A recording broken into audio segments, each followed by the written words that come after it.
welcome everyone to Hope for New York's Network Talks. Anyone? Let's try that again. All right, welcome everybody to Hope for New York's Network Talks. All right. Okay, much better. Okay, my name is Elise Chong, and I'm the CEO at Hope for New York. We're just so glad that you've taken the time out tonight to have this important conversation on food insecurity. So, we began these talks many years ago with a desire to engage our Hope for New York network of nonprofit affiliates, churches, volunteers, and donors in conversation around issues that affect our city, and also to raise awareness on how we, as a faith community, can respond.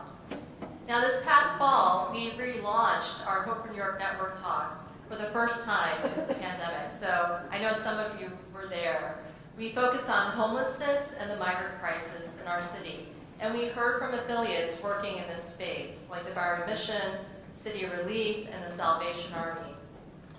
Now, many of you know that Hope for New York was founded over 30 years ago to support nonprofit organizations, which we call our affiliates, that are serving our neighbors in need throughout the city.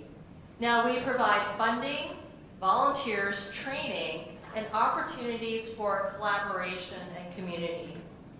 Now, overall, Hope for New York serves as a network convener, a hub, and catalyst around these issues of mercy and justice. Now, we seek out strategic partners and collaborations across the city with the goal of coming together to serve our city, acknowledging that we can't do this type of work alone. So currently, we partner with 60 nonprofit affiliates, 16 churches, and we're activating thousands of volunteers and donors across our network who serve and generously give their time. So tonight, our event is focused on food insecurity, and that's why you're all here, because it is one of the most important and most critical needs in our city. Our affiliate partners who provide food pantries and meals have seen the demand for their services double and even triple post the pandemic. Now, currently, we have nearly 20 affiliate partners providing services in this area, some of whom you'll hear from tonight. But let me start by sharing about this exciting lineup that we have for you this evening. Now, first, you'll hear from Joel Berg. Now, he's a nationally recognized leader in the field of domestic hunger, food security, obesity, poverty, food-related economic development, national service, and volunteerism. He is the CEO of Hunger Free America for over 20 years and has grown into a national champion for Americans struggling to obtain nutritious food. So after Joel, you'll also hear from Carl Chan, one of our partners, a director of partnerships at the Bowery Mission, who will share why Christians have this biblical call to care. Now, some of you may recognize Carl from our network talks in the fall when he spoke about homelessness and the migrant crisis, and the Bowery's continuing important contribution to this work. So after Carl, we'll actually have, you'll see here, they'll actually come up here, we'll moderate a panel discussion between 3 organizations serving in the food insecurity space: the Father's Heart, Next Step Community Church, and 9 Million Reasons. So, before we get to our speakers and panel, let's turn our attention to a short video that highlights how one affiliate partner, the Father's Heart, serves our food insecure neighbors. And so hopefully tonight, this will be an evening where we will all be educated and we will be better equipped to serve our neighbors in need. So thank you all for coming tonight.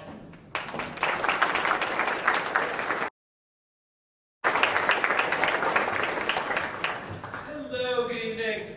I spent a lot of time traveling around the country. I was in Alaska a few years ago. You may remember a volcano was going off and planes couldn't land. And then when finally landed, they said, stay away. This volcanic ash will rip your lungs out, so wear a mask. Way ahead of the time in mask wearing. This is a true story. Then the next morning in Anchorage, a moose went by. And we're staying, and someone took me and said, be careful, moose kill more people than bears. You get in between them and the kids, you're dead.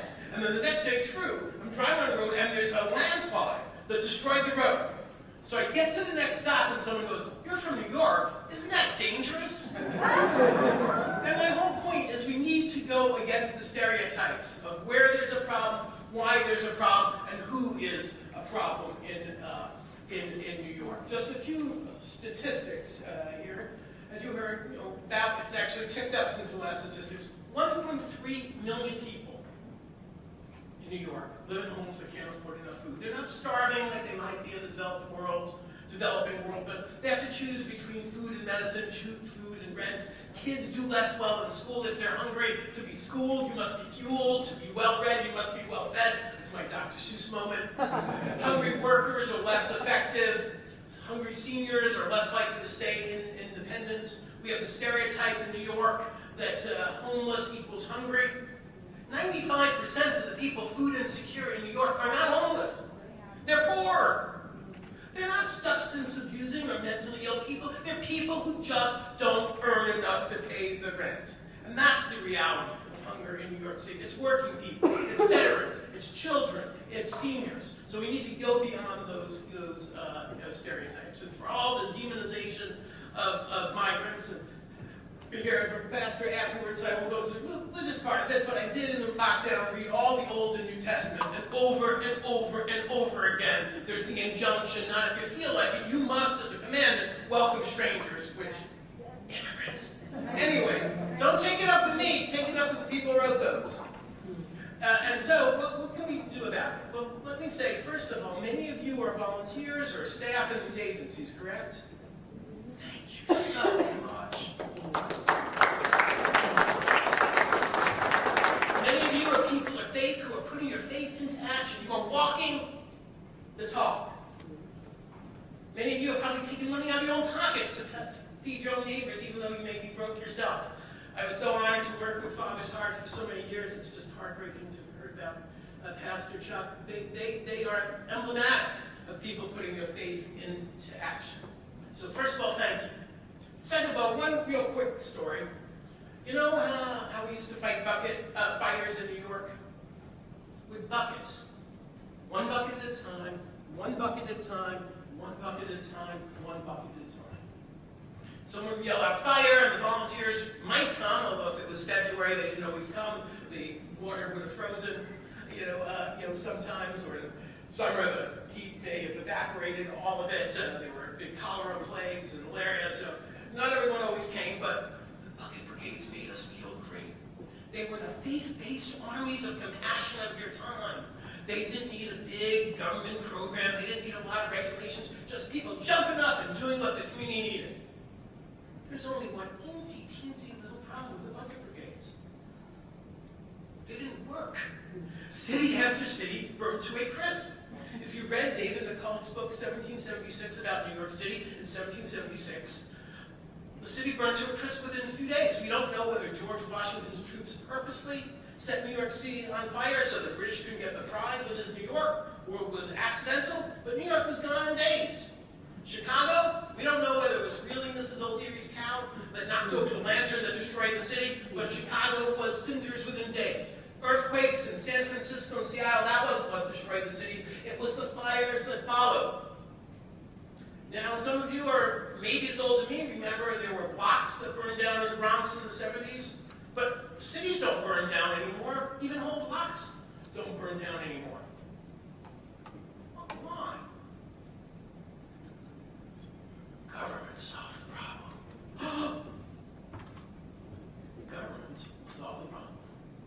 So I'm sure the fine landlords here, or if you own the building, you would have done it anyway, but many less scrupulous landlords didn't have fire safety devices, didn't have fire retardant materials, didn't have smoke alarms and fire alarms until they were required by law. Number one. Number two, we replaced the bucket brigades with paid fire departments. And I know everyone in New York is darn glad that when we're running the heck out of buildings, they're running it. And there's never a time they're not available. Whether it's February, whether it's a lot of water, a little water, they are there to do the job. And one morning when I was writing my first book, I calculated how much water a bucket brigade could deliver in a minute. I'm sure many of you have done the same thing. And I delivered maybe 1,000 gallons of water a minute. I'm sorry, 60 gallons of water a minute. If they didn't run out of water, didn't run out of people, etc. Well, I used my really newfangled research device called Google and looked up modern fire trucks. They deliver 1,000 gallons of water a minute. And recently, I met the head of the firefighters union and said, that's outdated, you're up to 2,000. So let me just give you a hypothetical question. You're in your house, you're with all your prized possessions, your Bibles, your family photos, your pets, you're going to run right out and buy my book, all your prized possessions there, and your house is on fire. Which would you prefer? A volunteer bucket brigade that may or may not show up, and if they do, they'll have 60 gallons of water. They can't reach the second floor, the third floor, the fourth floor. Or would you prefer, guaranteed your tax dollars are paid for a professional fire department to show up and save you? Anyone here prefer the bucket brigades? You prefer the bucket brigades? You'd like your house to burn down?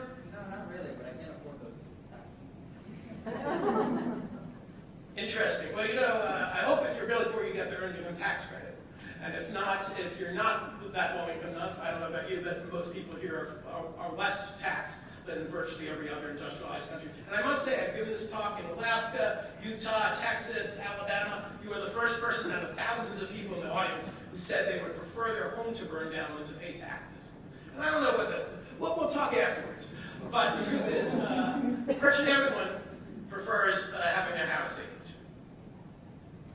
And I gotta tell you, why am I talking about this in hunger talk? Because the truth is, the food pantries and soup kitchens are the bucket brigades of today. They engage citizens, they make us feel good, they fill in some of the gaps, but they're not solving the problem. And again, I'm not criticizing any of you for the amazing work you are doing. But we've got to get serious about this. We're talking 1.3 million people, 1 in 6 New Yorkers. 1 in 5 New York City children in the Bronx is 1 in 4 New York City children. The federal safety net programs are way underutilized in New York. There are hundreds of thousands of people eligible for SNAP, which I'm glad my tax dollars pay for, but aren't getting it. Half the kids in New York who are getting school lunch, I'm glad my tax dollars pay for that, don't get school breakfast. Half the pregnant women, children under 5, and infants eligible for the WIC program don't get it. I'm glad my tax dollars pay for that. But even with that underutilization of the government nutrition assistance programs, the federal safety net programs provide 17 times, 17 times the dollar amount of food provided by every charity in New York. So I still not to go into the theological here, but I will say, render unto Caesar what is Caesar's. That there's a role for the soul and a role for civil society. We're the only industrialized Western nation on the planet that has this level of hunger and poverty. And it's not because we're too diverse, it's not because we're not charitable enough, it's because our policies are broken. So I ask all of you, if you want to shorten the line and feed more people, work with us to fight for living wages, to fight for an adequate safety net. And even if you don't want to get involved in advocacy, help your customers and clients get SNAP, get WIC, make sure that kids are getting school breakfast. There's a brand new program coming up called the Pandemic EBT program. Every parent with kids in public schools is going to get a card. If they apply for it, if they're low income, that puts $120 for the summer per kid in schools, which if you have 3 kids in schools, $360 to buy food at farmers markets, at grocery stores, etc. And people are going to have to apply for it, and we have to let people know about this. And there are no immigration restrictions on it, so anyone can get it. Say, well, Joel, this advocacy stuff is too tough. This helping people get benefits is too tough. Frankly, I don't think that's too tough. My father, who was a pacifist, also was a decorated World War II veteran. He knew Hitler had to be stopped. He volunteered for World War II. Saw friends shot out of the sky, hit a parachute when his plane under fire barely hit southern end of England. That's tough. John Lewis, crossing the Edmund Pettus Bridge, getting beat almost to death just for the right to vote. That's tough. Women chaining yourself to polling places facing violence, divorce, whatever, just wanted the right to vote. That was tough. And you know what's really tough? A working parent working 1, 2, or 3 jobs, having to look their kids in the face and try to come up with some story to explain why they don't have enough food that night. That's tough. Working with us to get people the benefits their tax dollars are paid for, working with us to build the movement to say we shouldn't be the only industrialized Western country where we let kids go hungry, that's relatively easy, and I hope we all work together to make that happen. Thank you.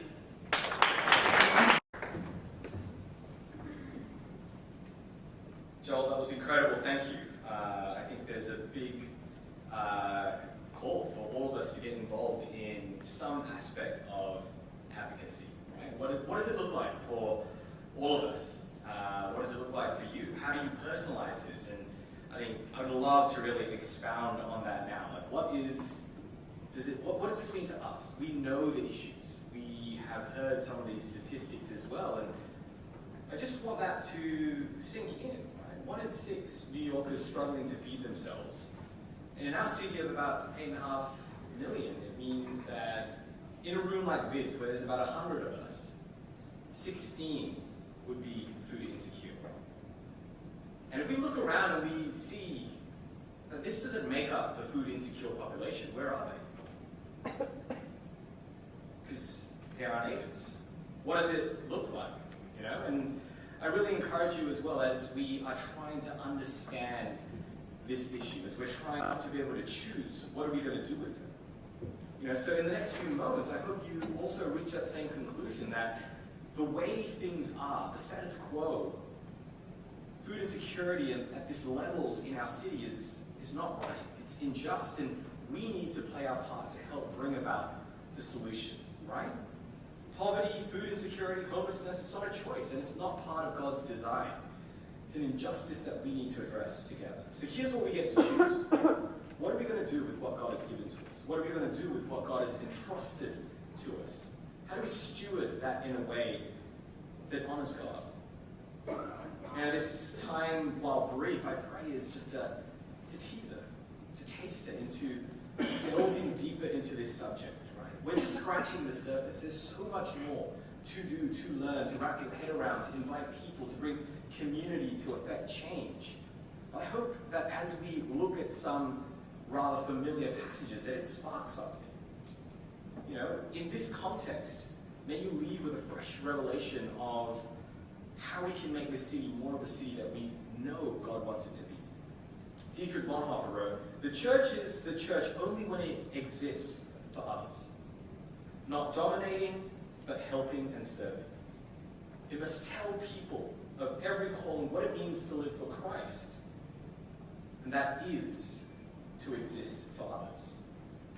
So what's our response as believers to this need? We love because we have first been loved. I love what you said. You know, we're probably in this room surrounded by people who are walking their talk, walking their walk, and putting their hands to figure out what can we do.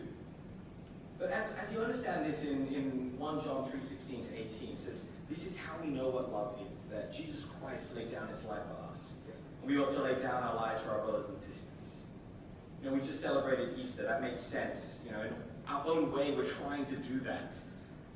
But in verse 17, here's the challenge. If anyone has material possessions, sees a brother or sister in need, but has no pity on them, how can the love of God be in that person? Dear children, let us not love with words or speech, but in actions and in truth. And to me, this is also really confronting, because if we've experienced the love of Christ, it needs to flow out of us. It needs to be demonstrated in actions and in truth. Our faith is not meant to be contained. Our faith is not meant to be insular. Our faith is not meant to be inward-looking. It's not meant to be an academic exercise on morality or to pass judgment on others. No, our faith means that we get to position ourselves in places of brokenness to reflect who our Savior is. A Savior that comes to bring restoration and renewal to broken situations. And the beauty of it is that we don't need to be perfect ourselves. We come with our brokenness as broken vessels, and God, in his perfection, works in and through us.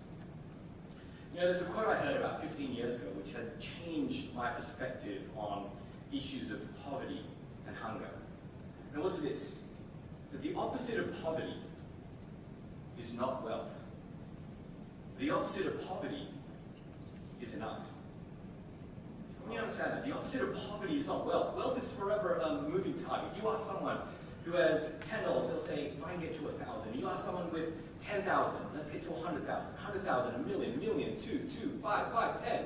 And there's always someone with more, and we're told that you can always get more. But we look around this room and we recognize that we have more than enough. We're in a position where we need to use what we have to help someone in need. Friends, there's more than enough to go around. Joel, I think you've scratched the surface of that as well. I mean, when we talk about issues of food insecurity, 40% of the food produced, transported, shipped all around the States is wasted and ends up in landfill.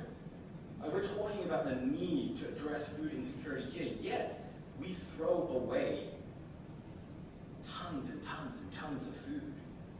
This idea to make sure that there is enough to go around has been around since the dawn of time. I mean, we could read in Leviticus, the ancient Israelites, who were landowners in an agrarian society, were commanded not to harvest and grab everything for themselves, but had an obligation to provide for people in need. Leviticus 23:22. When you reap the harvest of your land, do not reap to the very edges of your field, or gather the gleanings of your harvest. Leave them for the poor and for the foreigner residing amongst you. In this day and age, reaping to the edges of our land and our fields could look very different because we're not farmers, right? But there's a confession moment because I know this is a safe place, but when I go grocery shopping, I like to believe I am more healthy than I really am. And I reach for that salad bag, that extra bag of vegetables and carrots that goes in my fridge and stays in my fridge. Invariably, I could be the only one here, but when I clear out my fridge every month, there are items that I throw away. Like, this is challenging for me as well, but imagine if we look at our consumption, look at what we purchase, and recognize that we can be more intentional with what we have and what we do with what we have. The resources that we do set aside, can we actually be more intentional with it and not just give leftovers and it be an afterthought? So I want to leave you with this thought as well. With a problem so overwhelmingly large, and we know that we're not going to solve it ourselves. It takes pillars coming together. I think there's faith, corporate, government, agency. We're all working together for a common good here. Like, let's not isolate ourselves and say we don't need each other. But there's this parable in Matthew 25 which talks about the sheep and the goats. And I don't have time to read much into it, but it's one of Jesus' last teachings, and he knows his death is imminent, and he's spending time telling this story. I think we should pay attention, right? Paraphrasing here, he separates the sheep from the goats, and the sheep goes on his right side. He welcomes into the kingdom, and they're almost confused, and they say, Lord, when did we see you hungry or feed you, or thirsty, or give you something to drink? When did we see you a stranger and invite you in, or need clothes and clothe you? When did we see you sick, in prison, and when did we go visit you? And what does the Lord answer? Some of us who know this passage understand it, and it begins with, truly I tell you, whatever you did for, the least of these. And that's almost there. It's not exactly. It says, truly, whatever I tell you, whatever you did for one of the least of these, brothers and sisters of mine, you did for me. It's all about the one, right? With a problem so large, so complex, so prevalent, I'm encouraged by this because, I don't know if it's just me, but this word is significant. God just wants us to play our part. What does that part mean? It looks different for each and every one of us. We're not going to look around and say, that person is doing X, this person's doing Y, I need to do X or Y. No. We are called to play our part. It isn't just about the least. It's about one of the least. With food insecurity, it's so complex. We can be overwhelmed by the size and scope of it all, but we can always start with that one, right?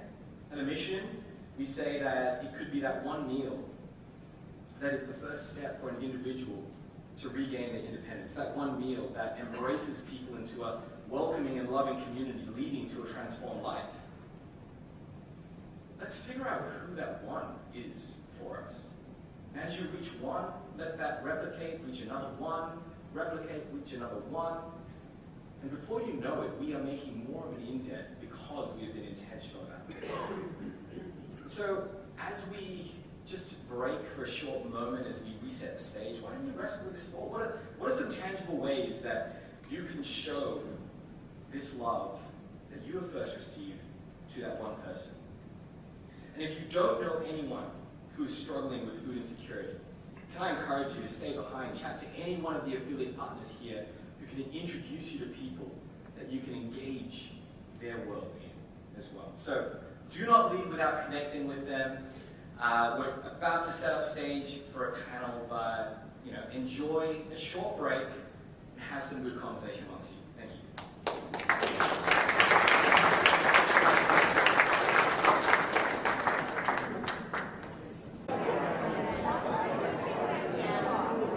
All right. Welcome. Come, grab your seats, grab a drink, sit back down. I'm joined by some very, very incredible people who are not just passionate about addressing this issue, but are also deep in the heart of putting their hands to actually make things happen. So why don't we take some time to get to know you all as the panel as well, and as you introduce yourself, your organizations, and I thought, since we're talking about food and food insecurity, why don't you also share what you potentially could eat 3, 4, 5, 6 days of the week, and come Sunday, if it still was served in front of you, you would be excited to eat it. Yeah. Hi, my name is Carolyn Marco.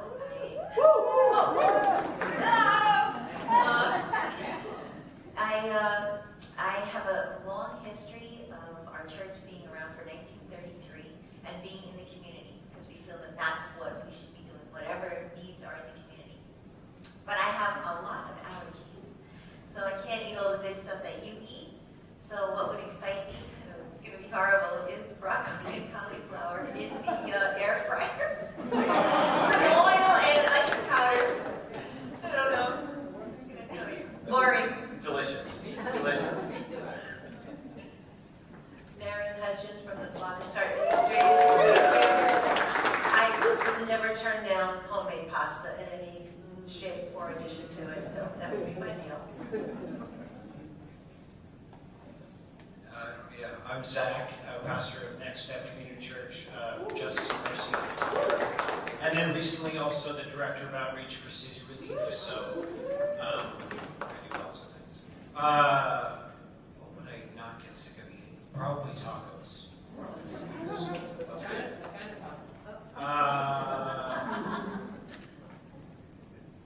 Probably beer ones would be a favorite, probably, but it would depend on the store. So yeah, but it's probably beers. Oh, love it. Look, if you're going to eat it all the time, you're going to get it from the right store, right? Absolutely. So if you look to the screen as well, there's going to be a QR code that will come up. And feel free to write in any questions that you have. Any of the panelists, if they raise anything that you want a bit more information from, and we're going to try to get to that at the end as well. And you can upvote questions, you can write your own, but more importantly, just we're here to help provide context into what is going on in the city. So whatever questions that we may have covered, ask away. So the reality is everybody needs to eat, right? It's one of those equalizing factors of being human, right? There's a question for you all, and feel free to jump in. How have you as an organization seen and addressed issues of food insecurity? I'll just start with this. About 30 years ago, we were a small church on the Lower East Side, Father's Heart, and God challenged us to become a storehouse. We just knew the need in our small community. We had no idea that hunger or food insecurity even existed outside of our realm. So we built a closet in our church and started gathering food. And just basically word of mouth giving. I think we were the first bucket group. Just giving out food. And long story, 30 years later, this past year we served 500,000 meals, hot meals, groceries, And also, and, you know, of course, glory to God, but my point is kind of what Carl said, start with what's in front of you. Help those who are right in front of you. And we also have programs that help people be restored in their lives, so hopefully they can come out of some food insecurity. We have seen a huge increase since COVID. Food Bank actually called us and asked us if we would become a food bank. And I was like, okay, what does that mean? And we have a huge space. So we've helped 275 other organizations open up food pantries because it's not so easy to do. I wish it was, and I'm going to talk to you about that later, but we can work on how to make that easier because you have to be feeding 3,000 people a month to be able to get any kind of help as far as grants and things like that from the government. So we became a food hub.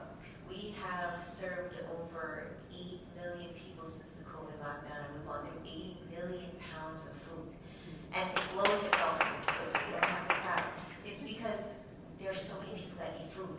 And so right now we're doing 180,000 people a month, and that's nothing compared to the millions in New York that need it.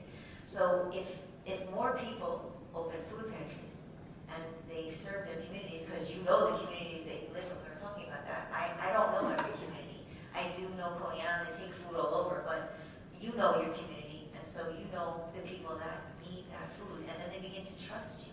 Because a lot of times they're embarrassed, they don't want to come, but that's my heart, is to be able to help others open up food pantries, because like literally yesterday I had 75 pallets of just apples alone.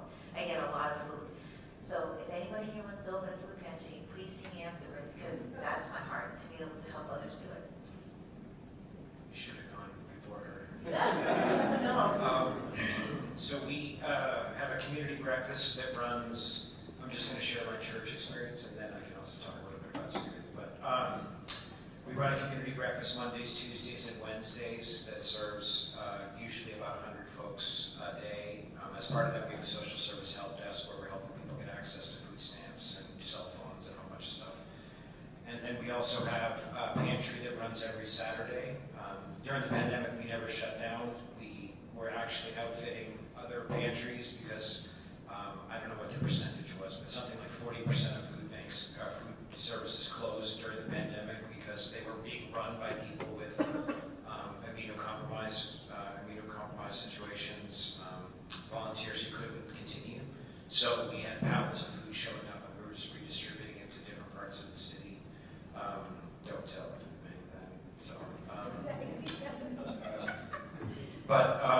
yeah. So we run a food pantry and a community breakfast that continues to serve the neighborhood, and we've been doing that for almost 20 years. Yeah, that's great. Did you also want to share city? Oh yeah. So also, I guess I wear two hats. So I also am the director of outreach for City Relief, and so we have mobile units that set up shop at 5 different locations through the city. Through the week, 4 of them serving food.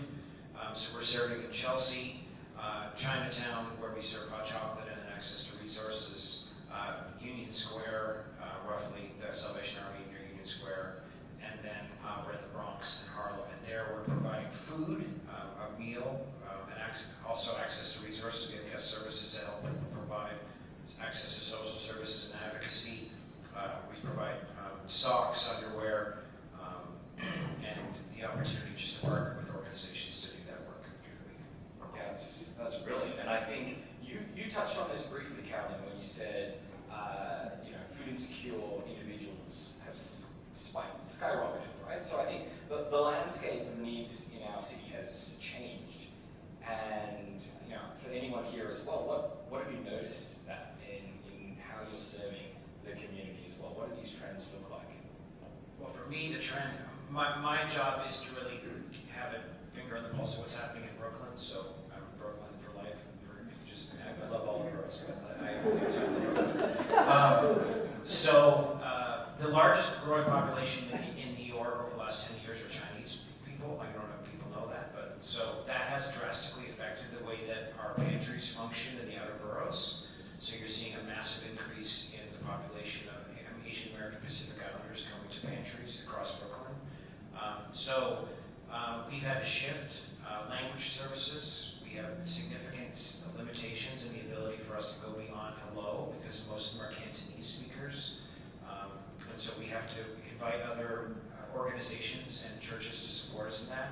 There's also the reality of food, the food that we source, right? So historically there was rice and beans, and that doesn't function in a Chinese diet. So we have to think differently about the food that we source, but that's also a massive injustice problem because the federal government has not made those adjustments largely in terms of the capacity that they provide for those pantries. So there's a whole bunch of situations that present, and then just lastly, just the number of people, right? So the sheer volume of people just constantly is an increase with migrants. You know, in our backyard, we have 3 of the largest shelters for migrants that are walking distance from our church. So you pick something, and there's been a massive increase across the board. Like before the pandemic, I think we were feeding maybe 600 families like on a Saturday. And it just started growing to, we feed almost 1,000 families just on our line a day. And then that doesn't count for all the people that come. But the increase, and then we've also seen 50,000 migrants because we have 22 shelters in a 10-block radius.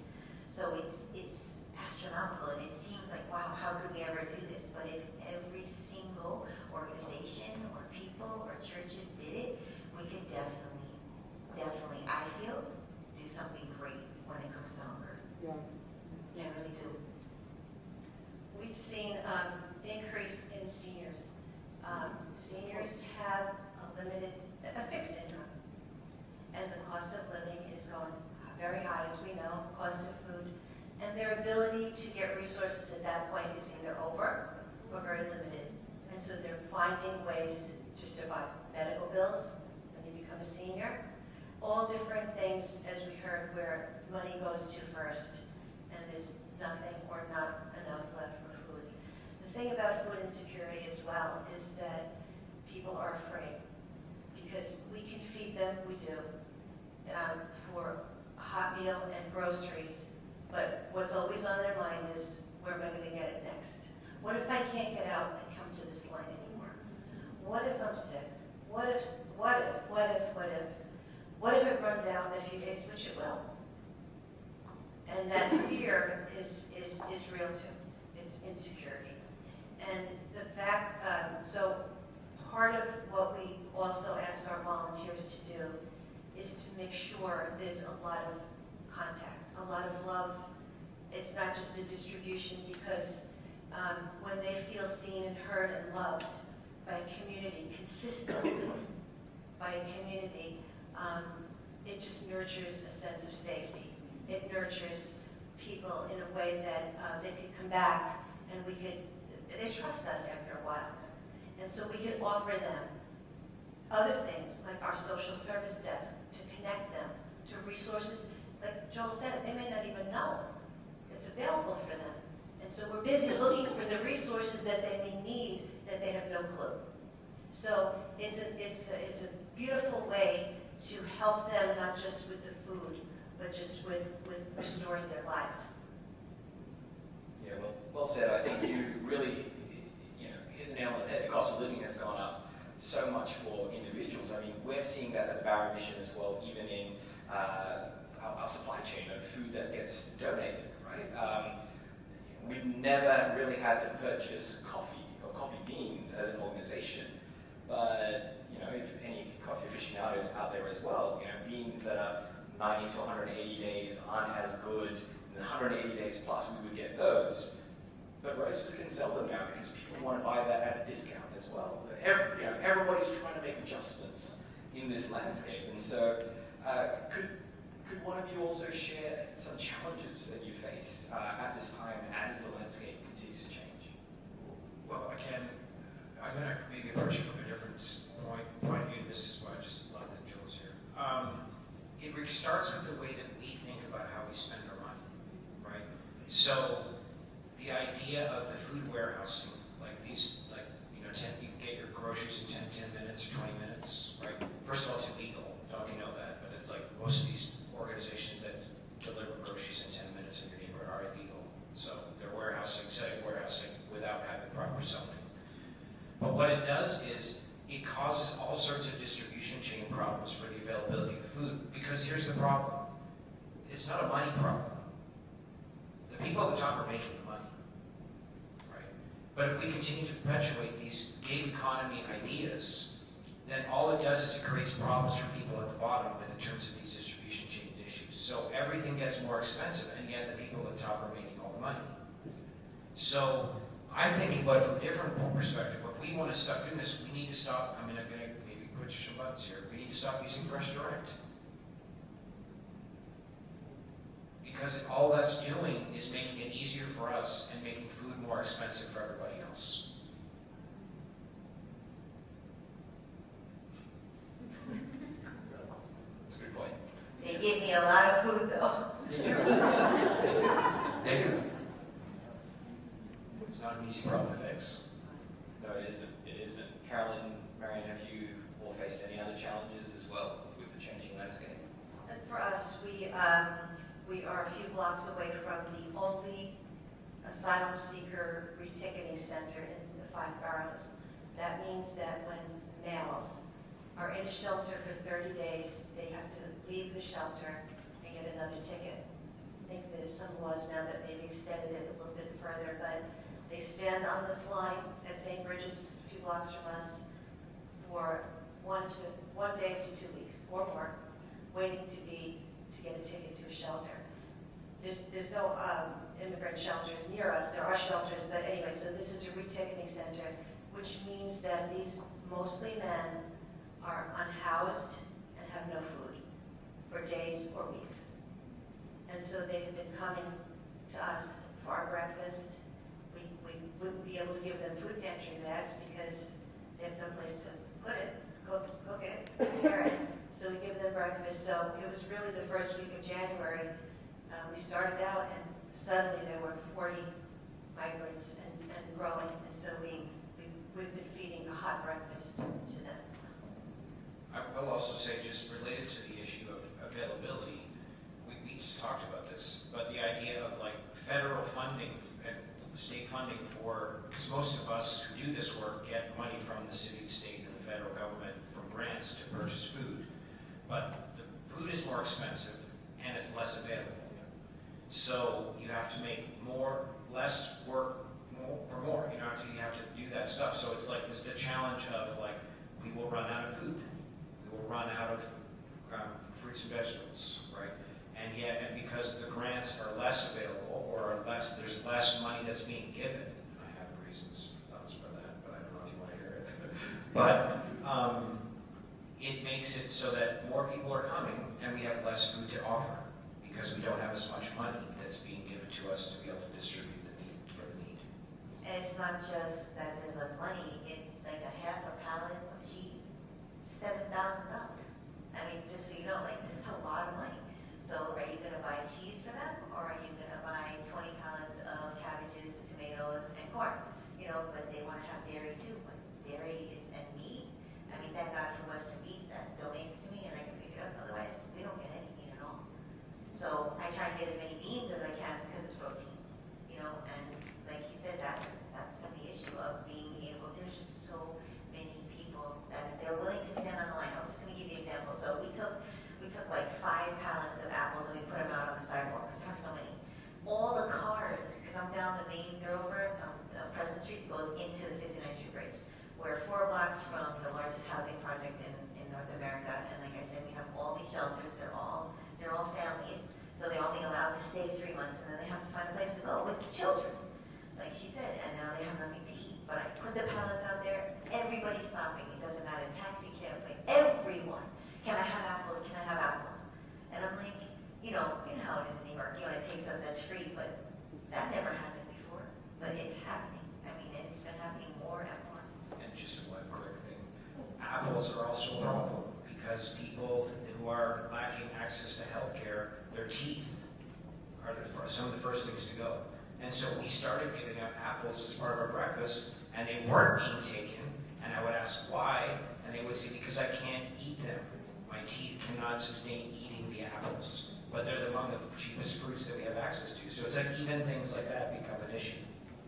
Just one more thing in this whole part of food insecurity is there's a paradox saying that you can be full, we're talking about all this kind of food, full but not nurtured, no nutrition. And that's another plague of food insecurity. Yeah, there's food, but it's not going to help your body. Yeah, absolutely. So, I mean, despite these challenges, we're still in this work and we're seeing some good things happen. Can you encourage us in a few moments some of the stories of hope that have come through your organizations or that you've witnessed or you've seen? And there's some good things happening. I mean, for me, it's far more about what you get out of it. And it's a very cop-out answer, but like when you see people that are so grateful to get the food that you're offering, knowing that sometimes it's very little, like it's very humbling. And so we've also seen a number of our volunteers or people that come to our service become volunteers, right? Because they want to give back, they want to serve the folks in line, they want to contribute, they want to make a difference. So between those two things, like it keeps you going because you just like the gratitude and the appreciation, and then also the ways in which they want to not just get the food but contribute to the blessing of others being the recipient is huge. Yeah, the sense of community, the sense of, our challenge is to have consistent, reliable food so that people can come.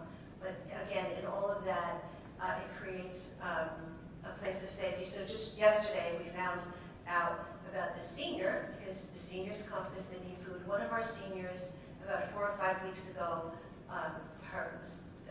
couldn't live in her apartment. It was a subsidized apartment. I think it was flooding or some kind of damage.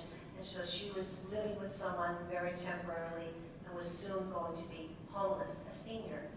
She was an immigrant, but she spoke English, and she came twice a week just to beg us to help her. And we sent her to the social service desk, who were trying to get her housing. And but I think she came, of course, asking, but she came also feeling encouraged that people were going to quickly get on the computers and look for her. And so yesterday, our person who works at a social service desk said, Helen got an apartment, praise God. So, So, can you imagine if she didn't? It would be food insecure plus. So we're grateful to be able to come alongside people and help them as well. I don't know, there's nothing better, as far as I'm concerned, to know that you're helping people and that when they come, like I used to get crazy that I didn't have enough food.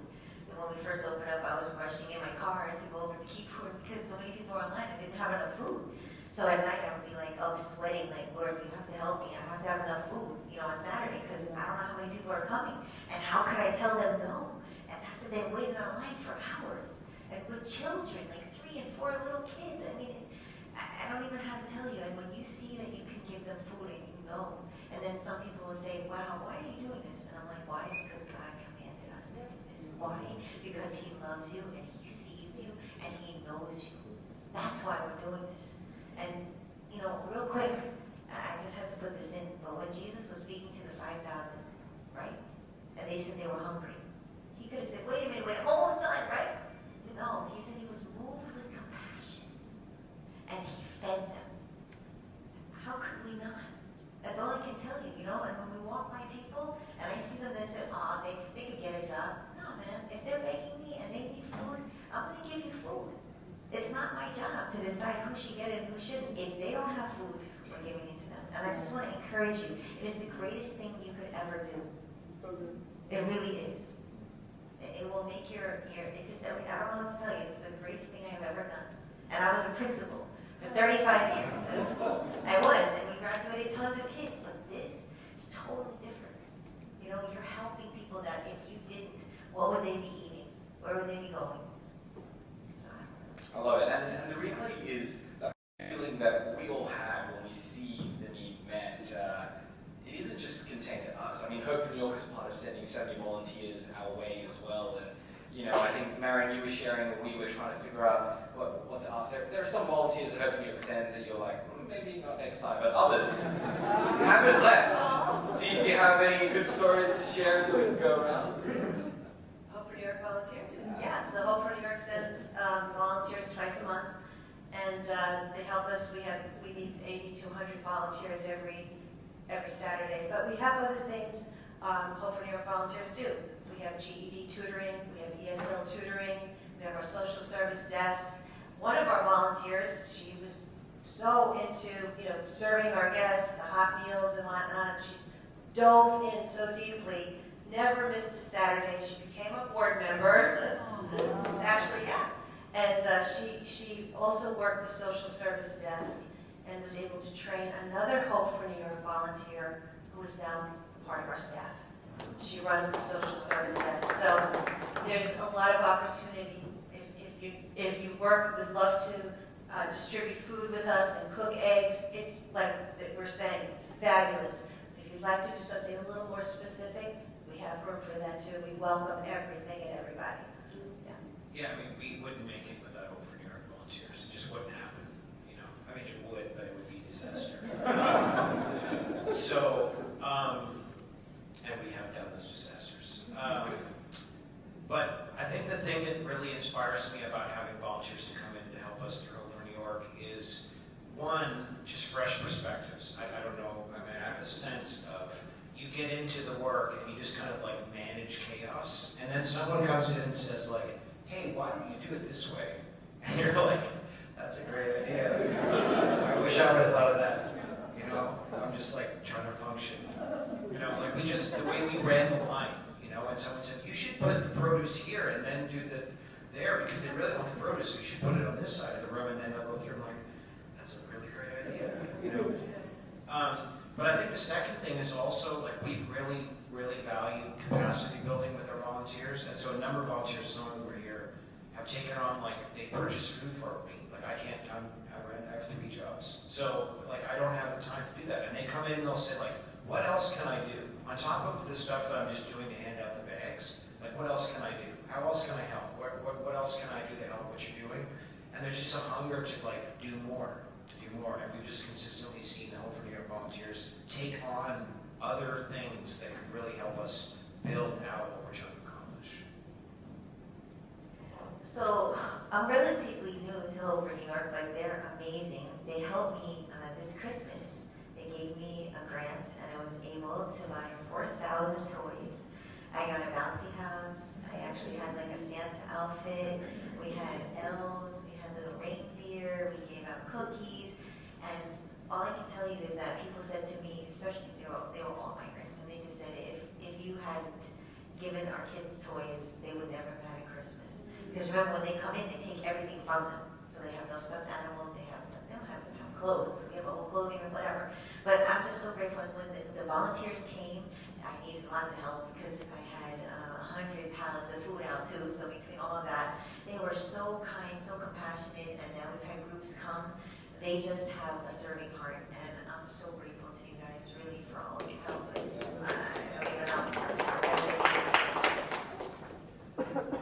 I think that's incredible, right? And one thing I'd love, and if there's anyone out here that hasn't volunteered before with one of these organizations, or any one of Hope for New York organizations that are connected as affiliate partners, for me, volunteering with an organization like this, it really helps put us in direct proximity with people that are in need. Right? And it really helps deconstruct this societal myth that we're different.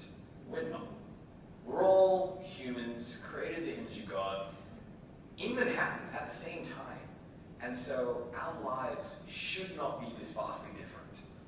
And so that really challenged us to live our lives differently as well. I think we've got a few minutes before we go to the questions and answers section, right? Have we got any questions? Yeah. Oh, we do? Okay, good. But before we do, and we do go to that, what is one thing that you just want to leave us with? A thought or anything that you have in mind? So my thing is that anybody can make a difference. Volunteers will come and they're going, only coming for an hour. I go, but you know what? It's an hour.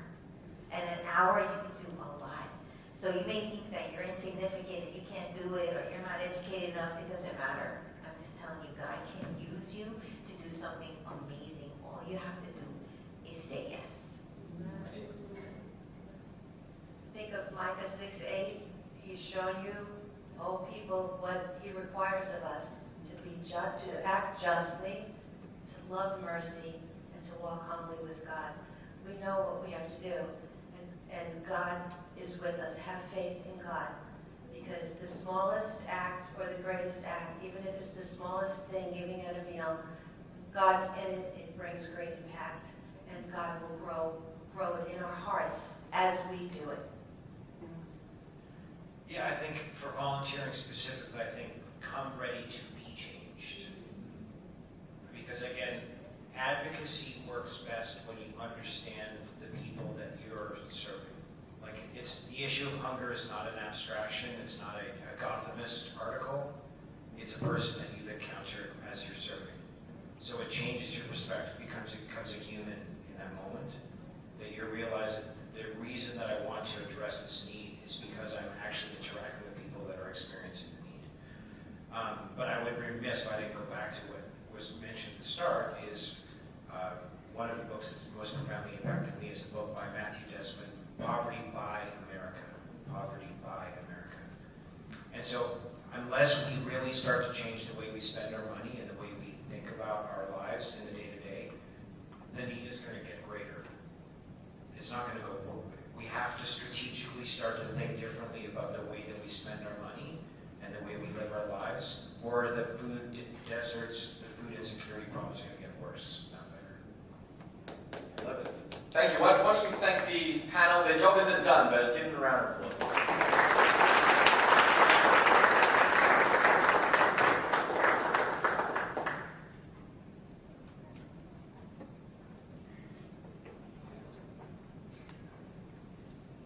All right.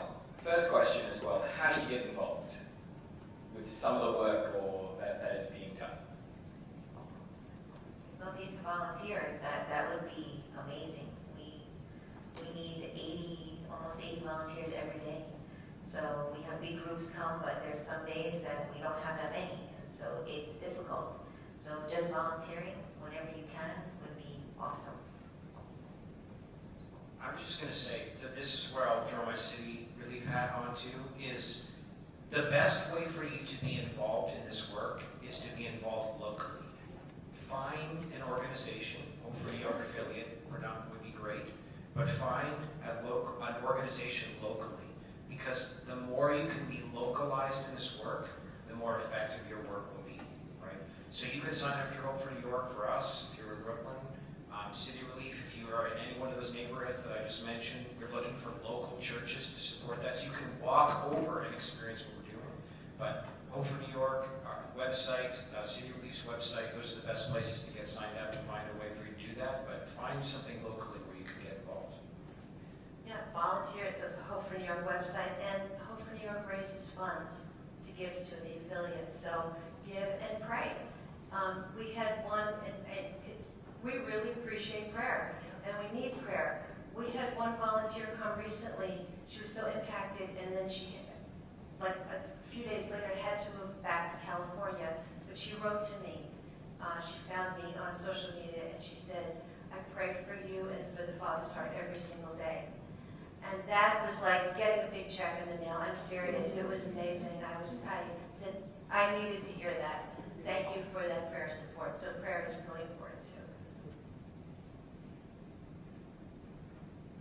Great. Here we have a few questions as well. One more macroeconomically based as well. Can you speak more about the tax policy systems that may potentially aggravate the issue of food insecurity in our city, and what are some ways that we could impact them?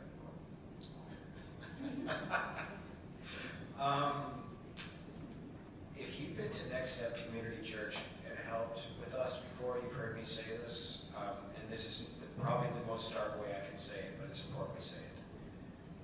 MLK was not killed for talking about racial injustice. He was killed for talking about the military-industrial complex, the way we spend our money, right? And so if there's an election coming up, probably none of us are surprised by that, but we have to recognize that what happens locally is also important, right? How does your local politician spend their money?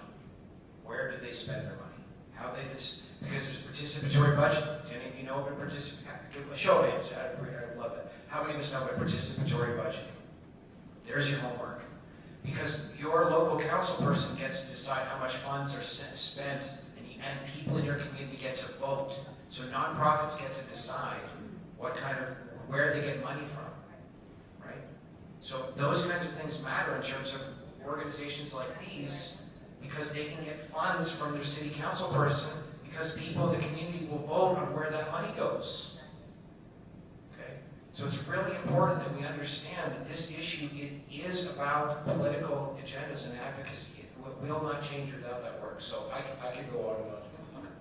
You don't want to hear any more from me because I'm not an expert, but that's just a few things. But I think you hit the nail on the head, right? Do your homework, right? There are factors at play as well that we need to get educated about, right? It's, I think the biggest thing that we're trying to really achieve in bringing us all together is just to whet your appetite that in order to make a difference, we need to combat ignorance and apathy, right? So we combat ignorance by getting educated about the issue, hearing from practitioners, from experts, trying to understand the situation, and then, the next steps is, how do we feel empowered to make a change? And it looks different for each one of us. And some of you may want to go more down the advocacy route. Some people may want to volunteer, but it doesn't stop there. We hope that this encourages you to take further steps forward to making a difference in the city. How do we create an abundance mentality amongst people, some of which have mostly experienced lack, and we have finite resources? I feel like what she does too. We have ESL, we give them clothing, we have a social services desk. It's not just about food insecurity, because now they're here, mostly the migrants, and the rest of my line are immigrants that have been in America, but they're not legal. So how do they get a job? How can, they function in society? Do they speak English? It's just like a whole circle of things. It's not just food insecurity, and if you can help them to be able to get a job. I mean, some of the people are getting jobs and they're illegals and they're paying them $4 an hour. I know because I work with them all day long. We're feeding 900 migrants a day, breakfast and lunch, because they weren't getting it in the hotels. So it's a whole picture, and you can definitely do one of them if you want to teach them ESL, if you want to help them, the ones here get a GED, if they need clothing. We have shelters and they tell them to go for a job interview and they're dressed in pajamas. So they come in and we give them a suit, we give them clothing so that they can actually go for the job interview. We help them with the job interview, and then they get a job. Then they get an apartment. Guess what? They're sleeping on the floor because they don't have anything. They have no furniture. So I go around and I pick up furniture and I say, here's a bed. So there's so many ways that you can get involved. I know it seems like overwhelming, but if we throw little pieces out there, there may be something you say, hey, I could do that. I can help in that way. So I feel it's the whole person, you know what I mean? Plus, then we bring them into church and we tell them that there's a God that loves them, that they're not alone. So you're talking about, everything. And I think it's like a whole picture of a person that you have to help. Abundance mindset, yeah. I think it requires us thinking differently. Now, again, I'm going to say something. This is personal conviction, so anything I'm saying now relates to my personal conviction. So I'm not asking you to do anything I'm doing. I'm just getting you to think how getting you into my mind of how I think. We don't need 10 pairs of shoes, right? We don't need 20 pairs of jeans, right? So now I'm just telling you this, my perspective, right? But it's this idea of there's a whole bunch of people that live in lack, and we live in abundance, and what would it look like? Again, I forget the economist, but MLK talked about the way that poverty will change if the rich get will settle for being a little less rich. A little less rich, right? So the abundance mind, because here's the thing that's most humbling, and maybe we'll attest this too, here's what I see when I do my work. I see poor people giving up stuff for other poor people. Exactly right. I mean, I'm like, I have 4 pairs of shoes. I'm pretty sure I could go without 1 pair, and they're giving up a few of their canned goods when they get to the pantry. Crushed, So it just requires us thinking strategically about what's in our hands and how to use it more effectively for the kingdom. But, I mean, if you have stuff in your closet that you haven't worn in a year, you're not going to wear it. No, that's it. I think having community, for our volunteers to come and for our guests to come, being in a community, like he said, someone says, see somebody with shoes that are worn out, I'll bring them next week. So there's always, if you're in lack and you're in a community, there's someone there who can help you. Whether it's, I have a friend who can hire you, or whatever it may be. Being in community, volunteers and guests, we meet each other's needs. This is a great question. As practitioners as well yourselves, have you ever experienced compassion fatigue? If so, what do you do? Yeah, definitely, because it can feel like a bottomless pit. And you just really have to step back a little bit and believe that, have faith in God. Because when we can, God continues to. And it's His work to begin with. And I think it's important to network with people. I think it's important to know that we're not the only people feeding. So we can send, so we make sure that we have other resources for people because we can't do it all. And that's, networking is vital. And just kind of sharing the burden. I wouldn't make it without Sabbath. And for a season, I wasn't making it. So, yes, compassion fatigue, because it's not just you see the need, it's when you do the work of understanding the people. I mean, I can tell you stories of when you drop into people's stories and you find out what's led them to being in line. And you leave with that. You leave with that, right? There's this thing called vicarious trauma, right? Where you're carrying someone else's trouble. Extrapolate that over thousands of stories. So you have to put that somewhere. You have to put that in God's hands. You have to practice Sabbath. You have to rest in the fact that you can't accomplish it all. But it's daunting. It's exhausting. It's not. You don't get into this job, this line of work to get rich, and you lack a lot of money. Like I've unapologetically. There's been lots of seasons where I'm taking bags home.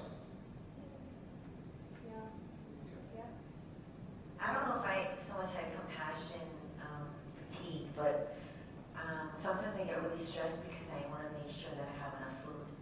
So I'll stay up at night, or I'm trying to figure it out, or I'm on the phone, or have to make another truckload, and that gets me sometimes so I run a lot. That's what I do. That's when I get stressed. I'm like, I'm out, I run, but that's something that I struggle with, and I have to say, okay, God, but at the same time, I'm like, but we have to make sure that people can show up, and I have to have enough food for these churches that are coming. They come in U-Hauls, and, I have to make sure I have enough. So sometimes that stresses me. Yeah, I think the work it's important, it's real, but I think we need to look after each and every one of us as well in the process.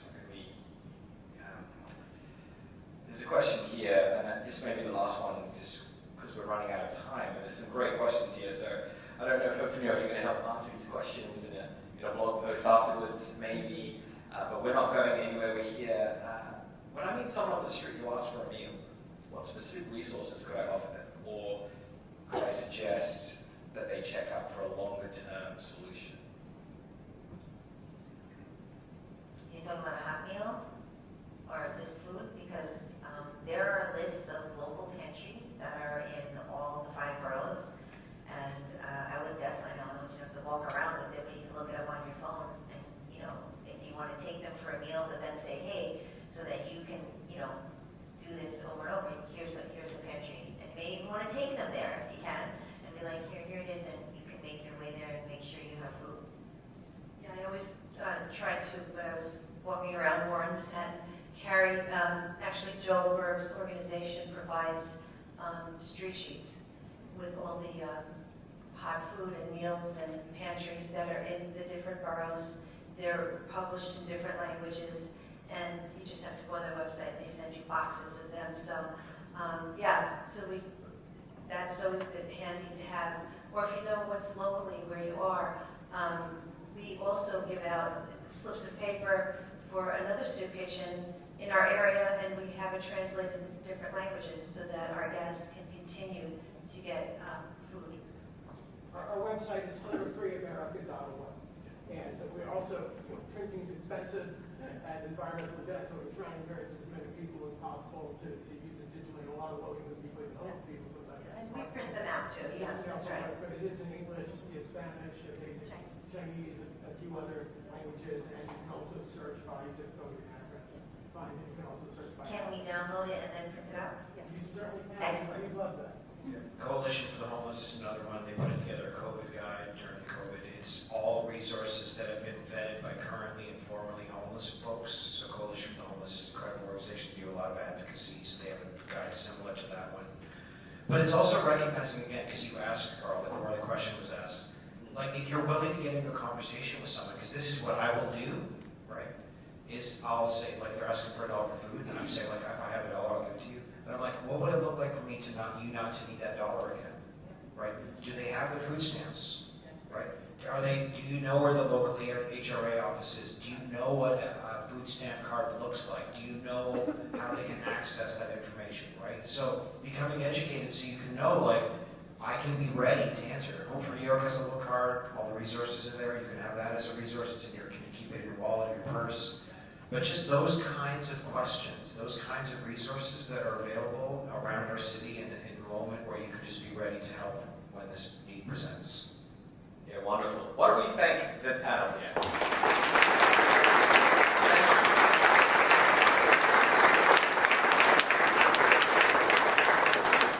Thank you, Hope for New York.